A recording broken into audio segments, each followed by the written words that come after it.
in that road. Div comms are secure. The second they get close to the plane with the hostage, they have Cali. They attack. Hey, seconds. I concur. Tee those up. Gators. I thought it was in 2017 after Hurricane Irma, 15 feet long, 900.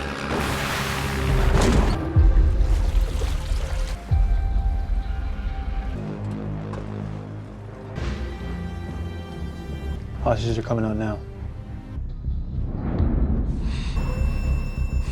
Mike. Shot. I do not have a shot. I don't have it. They stopped.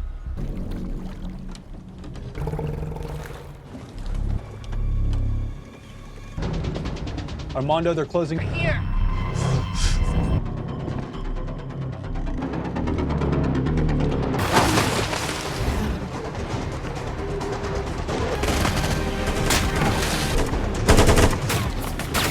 Contact, what's the outside?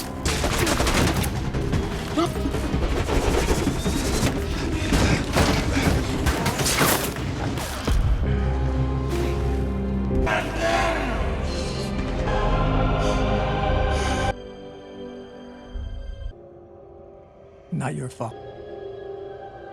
Happens, but that doesn't mean you're bad boy. Bad boy. Bad boy. Ah!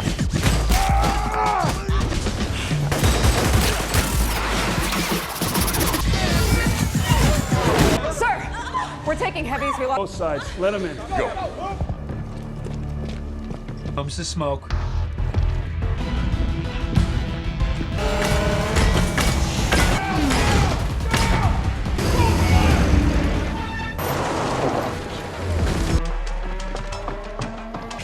I'm going after Lockwood.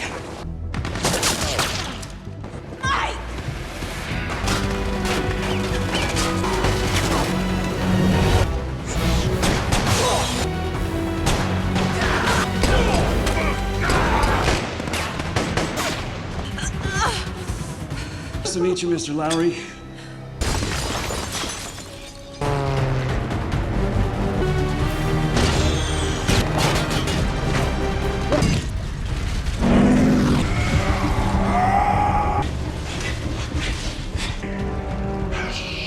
Oh, no. Here I come, baby.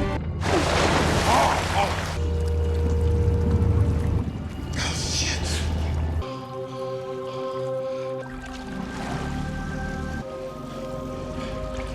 I rebuke you, man, the universe.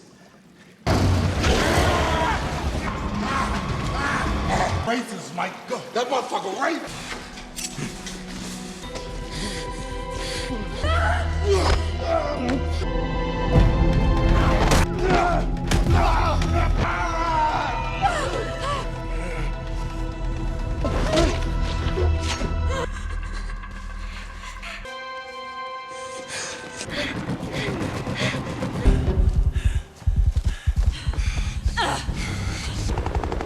Eyes on location. Oh, shit.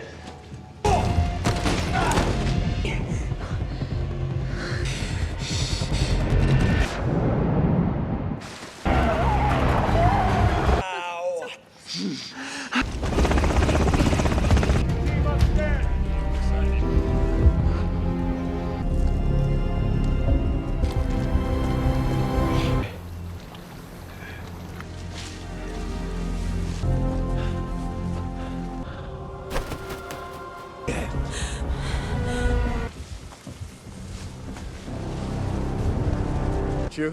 He's sneaky as hell. Mike. Hey, babe. Can't die. You need to check with that motherfucker. 3, Mike.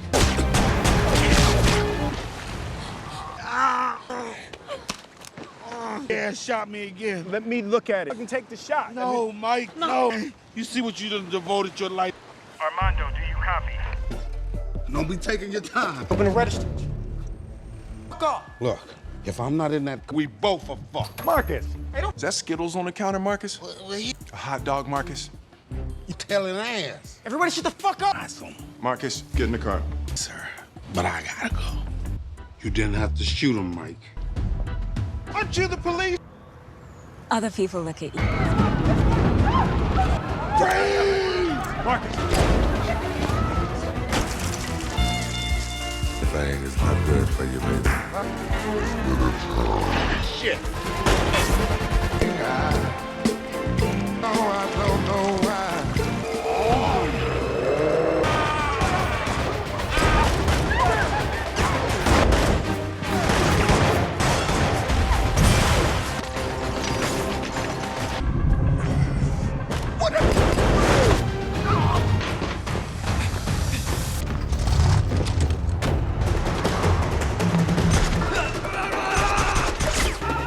What are you doing?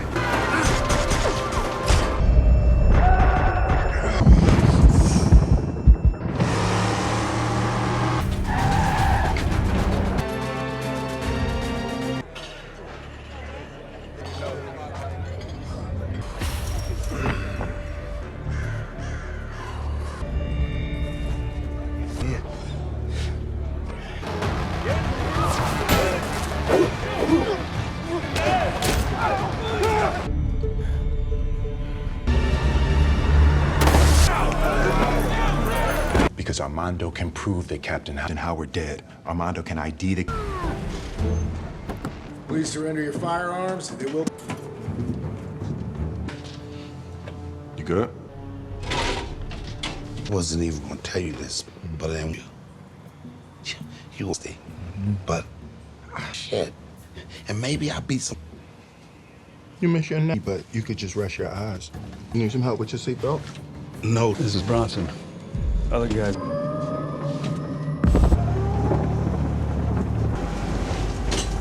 What's up? Prisoner has escaped custody with the aid of my MVP. I repeat, they are hijacking this.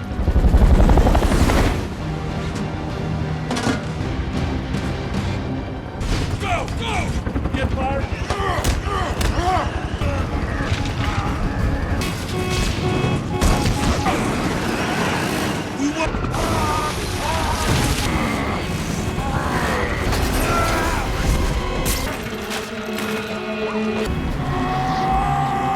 Get me out of this fucking cage!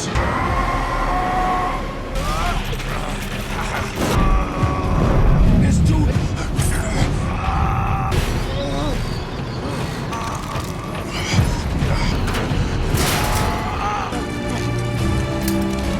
Where the hell you learn how to fly?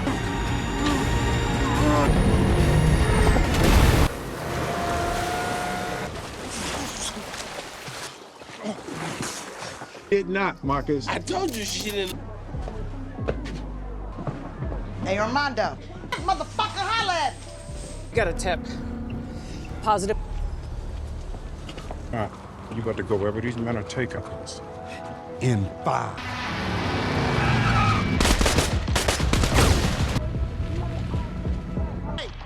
Ain't no fun when a rabbit forgot about that fucking hoe shit you pulled up. You see, I got the fan. What are you doing?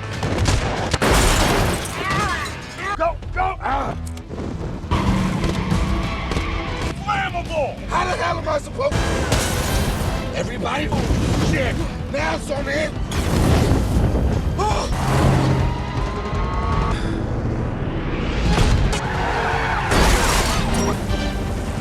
Everybody!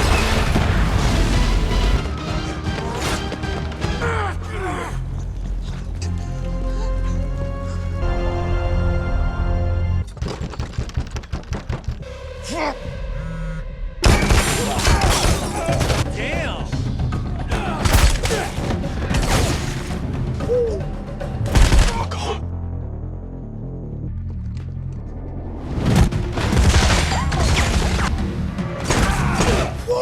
Come on.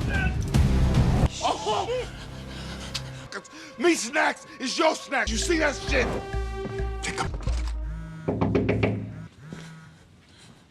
That he did everything that they're saying. Okay.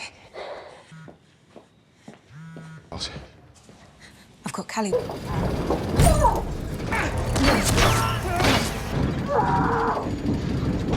Hey, come on. You know you done fucked her.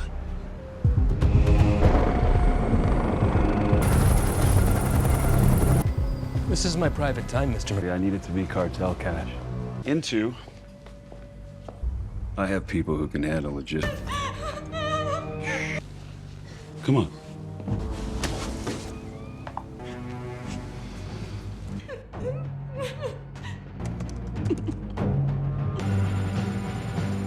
Right. Heard you on the phone. Passion, she shot you. And realize. For a reason, you need to be in. Apparently he's an adult. He was allowed to sign. All these stents in me got my bleed. Hey, man, that's my phone. Hey, Mike, I wasn't even talking about our souls. You know, we haven't always been Mike and Mark. What you talking about? We're so. I saw my soulmate looking. Don't have dicks. I'm pretty sure.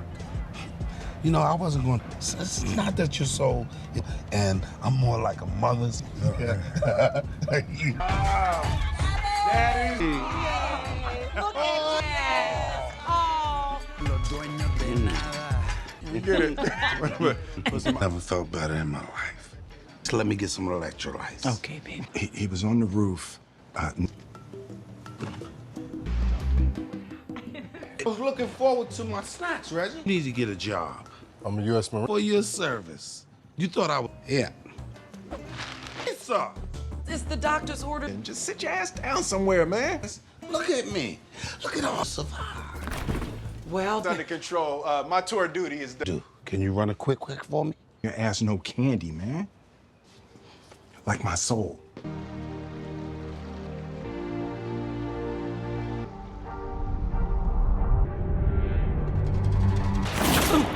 It's Detective Mike.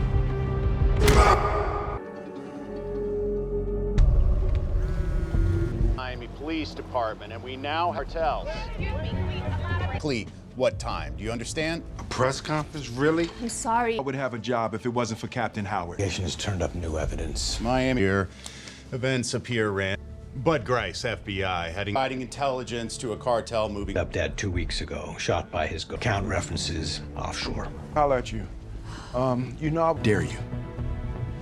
Cuffs on me right now. I was with him. Mike. Burn his legacy, not on my watch. Judy Howard, U.S. Marshal. Sources of the allegations against my father. My dad would still be alive and down. So what's the... Look, we need your help. How much time I get up for this one? I need to know. No. Wait, no. Okay. Hey guys, today we're diving headfirst into the latest installment of our favorite Miami duo, being Bad Boys Ride or Die. This one kicks off with a bang, or rather a wedding. Mike Lowrey, our smooth-talking, bullet-dodging hero, is finally tying the knot with Christine. Everything is picture perfect. Sun's out, the ocean breeze is just right, and Marcus, bless his cotton socks, is giving a best man speech that's equal parts heartfelt and borderline embarrassing. You know, classic Marcus. He's talking about how he saw Mike's soul, how they're brothers for life, and all that emotional jazz, really hitting you in the feels. But then, in a moment that pretty much screams, "This is a Bad Boys movie," Marcus, mid-speech, clutching his chest, collapses right there on the altar. Talk about dramatic timing. Our man has a heart attack. Paramedics rush in, and suddenly, the wedding day turns into a scramble for Marcus's life. Mike is, understandably, freaking out, going full, "Oh no, not my brother." The tension is palpable, and you just know this isn't going to be a quiet ride. If you like this sneak peek, hit the like button and subscribe. It's the best way to support the channel and let me know you want more. My studio gallery. I'm an art house. Yeah, I'm sorry to hear that. I just fucking with a speed stop. I can't say. I suppose Captain Howard was onto something good. Analogies in something beautiful. Flex your face one more time.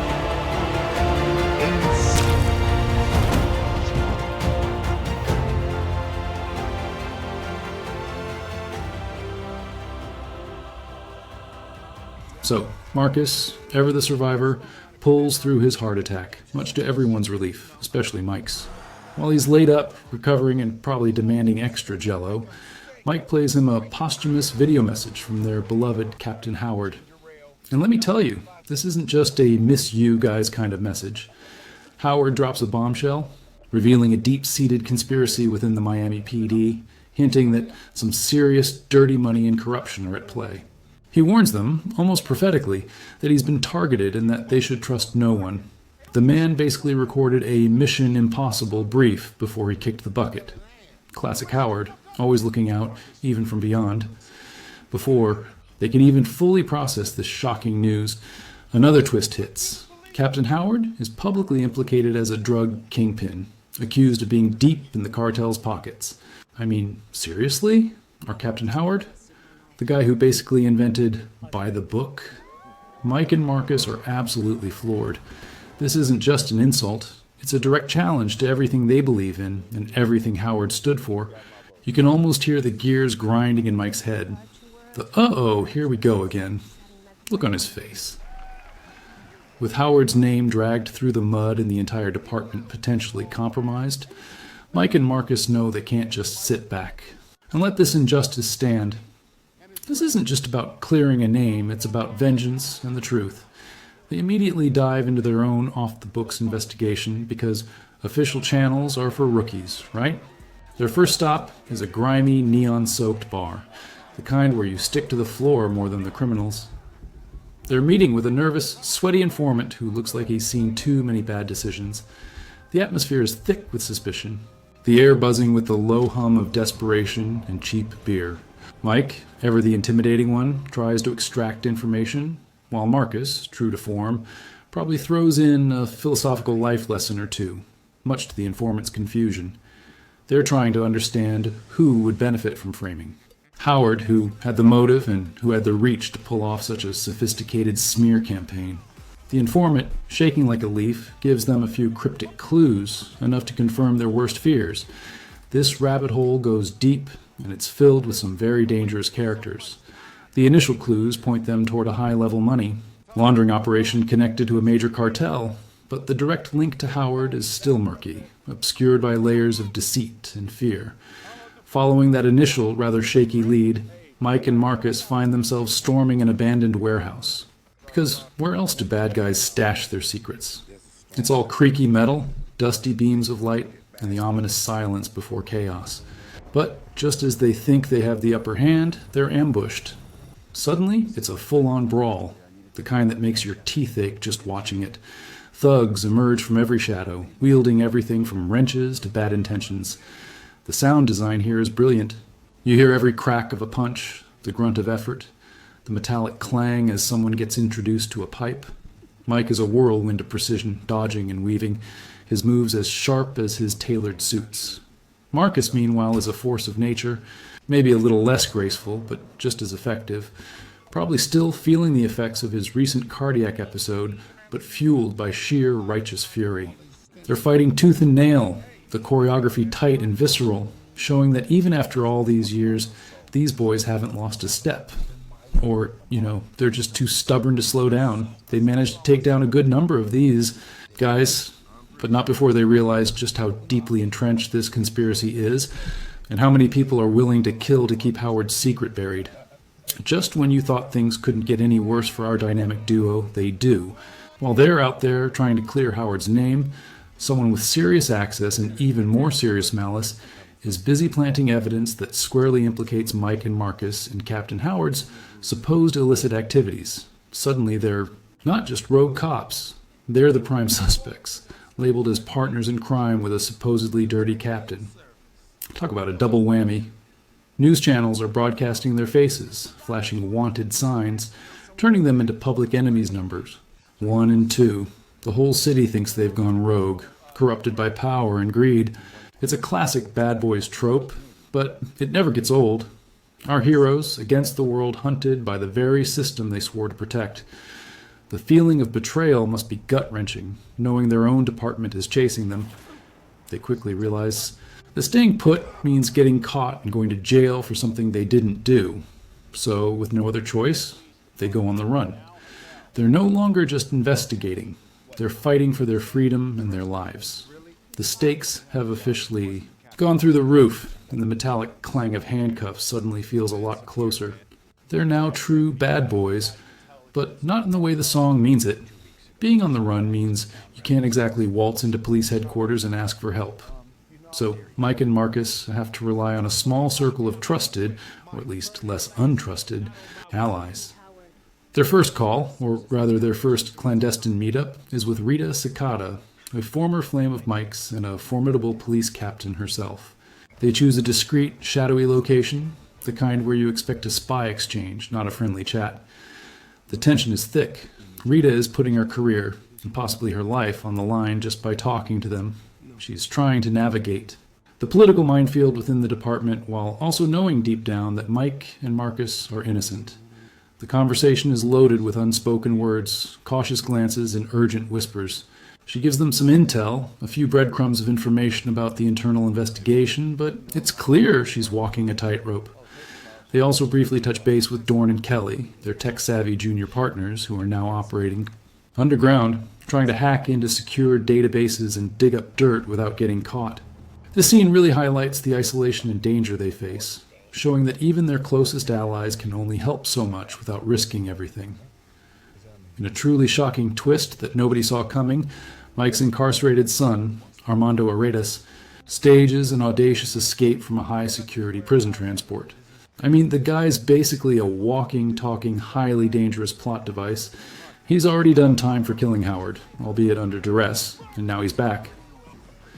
After his dramatic prison break, Armando, instead of going full-on villain on the loose, reaches out to Mike. And here's the kicker, he offers his help. His unique skills, learned from a lifetime in the cartel, could be invaluable. Mike is, understandably, conflicted. This is the son who killed his friend, but also the son he just saved. The emotional weight of this decision is heavy. Can he trust a killer even if it's his own flesh and blood? Marcus, ever the voice of reason, and sometimes the voice of cosmic intervention, actually encourages Mike to consider it, seeing it as Armando's chance at redemption and their best shot at finding the real culprits. It's a huge gamble, but with the entire system against them, they're desperate. The scene is tense, with Armando's cold, calculated demeanor clashing with Mike's simmering anger and Marcus's surprisingly spiritual take on second chances. This is where the ride or die truly kicks in, blending family drama with high-stakes action. With Armando now reluctantly on their team, things immediately escalate. They get a solid lead, but it requires them to traverse the treacherous Florida Everglades, because apparently Miami's bad guys love a good swamp chase. They're in a ridiculously souped-up speedboat, tearing through the dense, murky waters, the engine roaring like a beast. And of course, because this is 2024, they're not just being chased by other boats. They're dealing with armed drones, buzzing like angry digital hornets, spitting lead, and generally trying to turn them into Swiss cheese. The whoosh of incoming projectiles, the splash of water as bullets hit the surface, the frantic shouts between Mike and Marcus. It's pure adrenaline. Mike is expertly maneuvering the boat, doing impossible turns, while Marcus is probably yelling about divine intervention and taking the wheel, Lord. Armando, with his quiet intensity, is surprisingly effective, pointing out traps and blind spots. It's a chaotic, explosive sequence, a true testament to the Bad Boys franchise's love for big, over-the-top action. They manage to evade capture, but it's a close call, leaving them battered, bruised, and with a healthy respect for technologically advanced bad guys. And also probably a few swamp creatures. After that ridiculously intense swamp chase, our heroes, with Armando's unexpected help, manage to consolidate their intel. Dorn and Kelly, our resident tech wizards, are holed up in some secret lair, probably fueled by energy drinks and stale pizza, doing what they do best, hacking. They manage to sift through layers of encrypted data, shadowy financial transactions, and shell companies. The clatter of keyboards and the hum of powerful servers create a backdrop of digital espionage. Slowly, painstakingly, they piece together the puzzle, revealing the true puppet master behind the framing of Captain Howard. And the big reveal? It's none other than James McGrath, a former elite military operative who's now basically the cartel's top enforcer and strategic mastermind. He's not just a thug, he's smart, calculating, and utterly ruthless. The scene builds with a slow burn, the tension tightening as McGrath's face appears on the screen. A picture of cold professional evil. This guy isn't just about money. He's got a deeper, more personal vendetta, and he's leveraging his connections to dismantle the very system Howard protected. Suddenly, the entire conspiracy makes horrifying sense, and the realization hits our boys. They're not just fighting drug dealers, they're fighting a ghost from the past with very real, very deadly capabilities.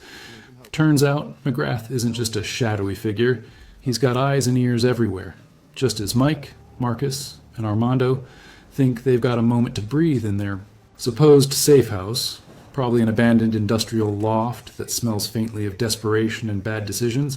McGrath's men storm the place.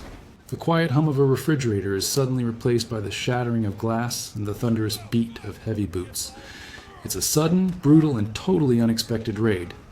The close quarters combat is intense, claustrophobic, and incredibly fast-paced. Every punch, every block, every frantic reload echoes with a brutal urgency. Mike and Armando, a surprisingly effective father-son duo, are moving with a synchronized deadliness, while Marcus, ever the one to remind us he's human, is relying on sheer grit and a healthy dose of divine intervention to get through. He's probably muttering prayers while body-slamming some unfortunate thug. The sound of rapid gunfire, the splintering wood, the cries of pain, it's a symphony of chaos. They fight their way out, barely, but the message is clear. McGrath is always one step ahead, and nowhere is truly safe. They manage to escape, leaving a trail of destruction and a lingering sense of unease. This isn't just a chase, it's personal. Desperate for any edge, Mike and Marcus decide to tap into their oldest and most grizzled contacts. They track down a retired detective, a man who looks like he's seen a million bad days and probably has the coffee stains to prove it. They find him in a dimly lit diner, the kind where the coffee is perpetually burnt and the secrets are served cold. The detective is cynical, jaded, and initially very reluctant to get involved, probably muttering about youngsters and their troubles. He worked closely with Captain Howard years ago, and he remembers McGrath. He recounts McGrath's past, revealing a deep-seated grudge McGrath held against Howard, stemming from a past operation where McGrath felt betrayed or wronged by Howard's unwavering adherence to justice. The conversation is heavy, punctuated by the clinking of ceramic cups and the quiet hum of the diner. This personal vendetta is the missing piece of the puzzle, explaining McGrath's obsessive need to destroy Howard's legacy. This scene is less about explosions and more about the slow, agonizing reveal of a buried hatred, showing the dark underbelly of their past operations. It adds a layer of depth to the villain, making him more than just another cartel enforcer, and really ramps up the emotional stakes for our heroes. With all the pieces finally in place, it's time for the final no-holds-barred assault. There, intelligence points to McGrath's main base of operations, a sprawling, heavily fortified mansion, hidden deep within a dense, humid jungle. Think Scarface meets Predator, but with even more firepower. The approach is tense, full of the rustle of leaves and the buzzing of unseen insects, amplifying the sense of dread. Mike, Marcus, Armando, and their small, elite team carefully infiltrate the perimeter, moving like ghosts through the undergrowth. The crackle of their radios and the subtle crunch of their boots are the only sounds in the suffocating silence. They navigate laser grids, tripwires, and armed guards, each step a calculated risk. The sheer scale of McGrath's security is impressive, a testament to his resources and paranoia. This scene emphasizes the meticulous planning and the dangerous precision required, contrasting with the usual chaotic improvisation of the bad boys. It's a masterclass in stealth and tension before the inevitable explosion of violence, setting the stage for the ultimate showdown. You can almost feel the humidity and the buzzing mosquitoes, truly immersing you in their desperate mission. The infiltration is a success, mostly. Once inside McGrath's jungle fortress, the team is immediately met with resistance. The initial moments are a flurry of silent takedowns, the whoosh of a knife, the muffled thud of a body, as Mike and Armando, working in chillingly effective tandem, clear the first few rooms. But silence never lasts long in a Bad Boys movie. Soon enough, the quiet tension explodes into a full-blown firefight. The clang of gunfire against stone, the splintering of ancient furniture, the shouts of McGrath's heavily armed guards. It's a cacophony of violence. Mike is a blur of motion, his pistol precise and deadly, while Marcus, slightly less agile but equally determined, uses a shotgun to great effect, blasting through obstacles and foes alike. Armando, in his element, moves with a predatory grace, taking down multiple targets with ruthless efficiency. This scene showcases the dynamic fighting styles of the trio, a blend of precision, brute force, and calculated aggression. They're outnumbered, but their resolve is unwavering, knowing that every shot fired brings them closer to clearing Howard's name and finding McGrath. It's a glorious mess of an action sequence, exactly what you'd expect from the franchise. Midst the deafening roar of the firefight, a truly pivotal moment occurs. Marcus, in a heroic but perhaps ill-advised charge, takes a critical hit. He goes down hard, the metallic taste of blood filling his mouth.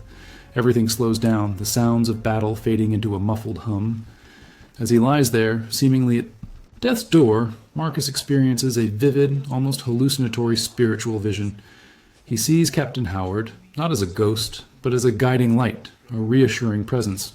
Howard, looking every bit the stern but loving father figure, tells Marcus he's not done yet, that his mission isn't complete, urging him to ride or die for what's right. The scene is bathed in a warm, ethereal glow, providing a stark contrast to the gritty violence around him.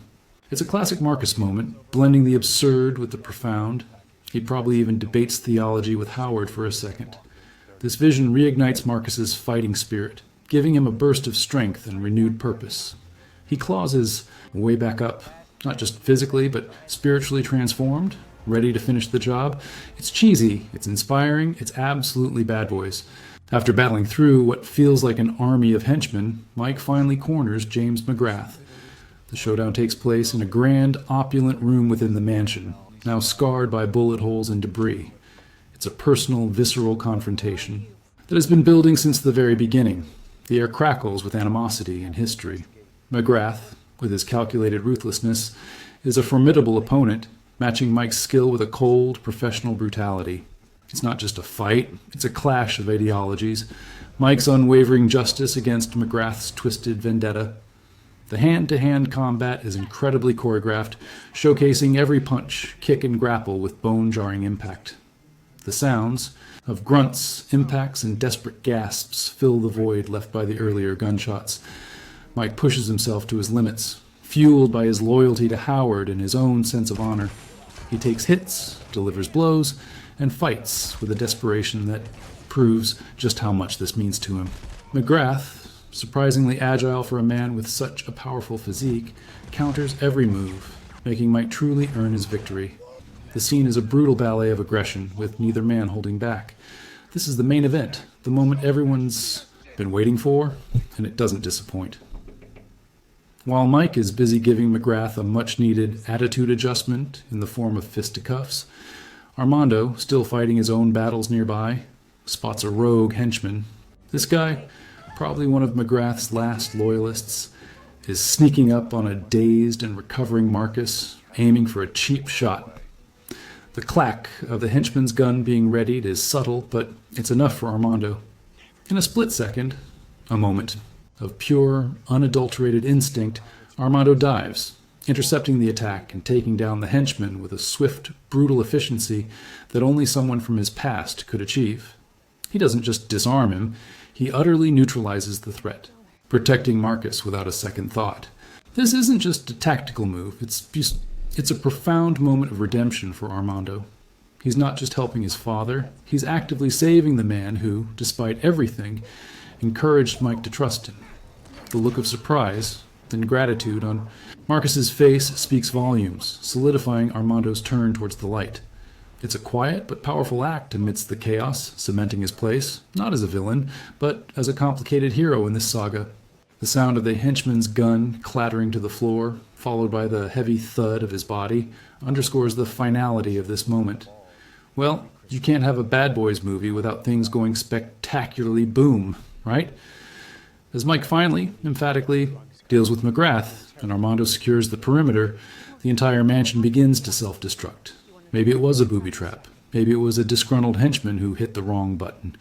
Or maybe it was just a natural consequence of having Mike and Marcus in the vicinity for too long. Regardless, the entire stronghold is engulfed in a series of breathtaking, earth-shattering explosions. The deafening roar, the concussion wave, the fiery debris raining down. It's pure cinematic spectacle. Our heroes, with their uncanny luck and impeccable timing, manage to escape the collapsing mansion just in the nick of time, probably diving through a window like total pros. The sight of the opulent, once impenetrable fortress crumbling into a fiery inferno is deeply satisfying, a visual representation of the end of McGrath's reign of terror and the destruction of the evidence against Howard. The heat of the blast, the smoke, the chaos, it's all incredibly immersive, providing a cathartic release after all the tension. They watch it burn, a silent acknowledgement of a job well done, and probably a mental note to send a very expensive cleaning bill to someone. With McGrath finally neutralized and all the damning evidence secured, probably thanks to Dorn's lightning-fast data extraction right before the big boom, it's time to set the record straight. Rita Cicada, our very capable police captain, steps up to the podium at a massive, bustling press conference. The flashes of cameras, the eager shouts of reporters, the live broadcast. It's a huge moment for public vindication. She delivers a powerful, heartfelt statement, officially clearing Captain Howard's name, restoring his honor, and exposing the intricate web of corruption that McGrath orchestrated within the department. The relief is palpable, not just for Mike and Marcus, who are watching from a discreet distance, but for the entire city. The truth finally comes out, painting Howard as the true hero he always was, a beacon of integrity against overwhelming odds. This scene brings a crucial sense of closure, not just for the characters, but for the audience. The heavy weight of injustice is lifted, and the good guys, albeit after a lot of explosions and property damage, finally win. The whispers of justice served can almost be heard through the crowd, a testament to the bad boys' unwavering pursuit of truth. In the quiet aftermath, with the dust settling and the headlines finally praising Captain Howard, Mike and Marcus find a moment of peace. And there by the Miami waterfront, the gentle lapping of waves a stark contrast to the cacophony they've just endured. Armando is there too, standing a little apart, still a figure of quiet intensity, but with a noticeable shift in his demeanor. The tension and animosity have been replaced by a tentative understanding, a shared trauma that binds them. Mike looks at his son, perhaps seeing a flicker of hope for a future he never thought possible.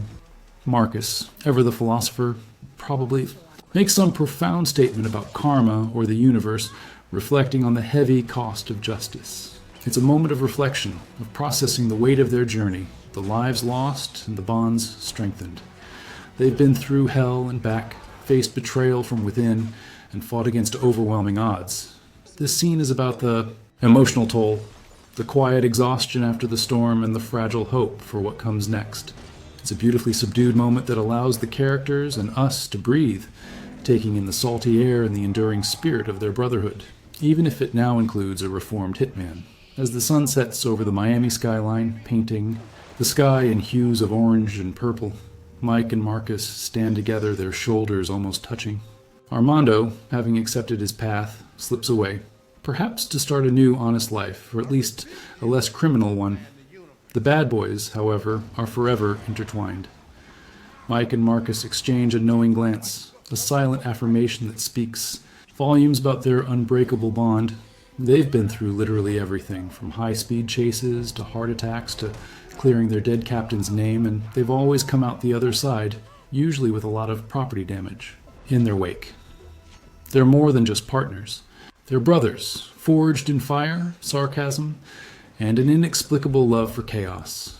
The gentle breeze, the distant city hum, it all underscores the enduring nature of their friendship. It's a thoughtful, almost serene ending to a wild ride, reminding us that no matter how much the world changes, some things, like the bad boys, remain constant. They look out at the horizon, perhaps pondering their next improbable adventure.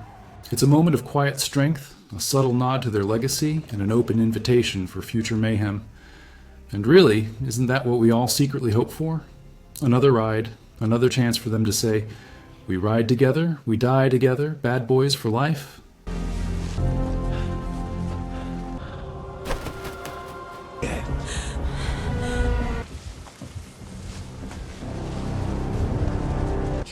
He's sneaky as hell. Mike. Hey, babe. can't die. You need to check with that motherfucker. 3, Mike.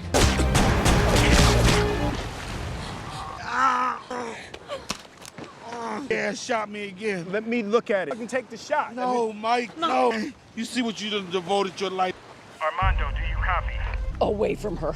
Mom? Only to your right and walk towards me. Mom? Mom! No! Please, Mom.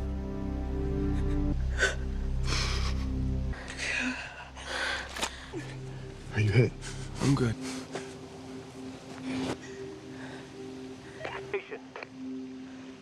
Change my mind. Take this. Heads. It's not up to you, detective.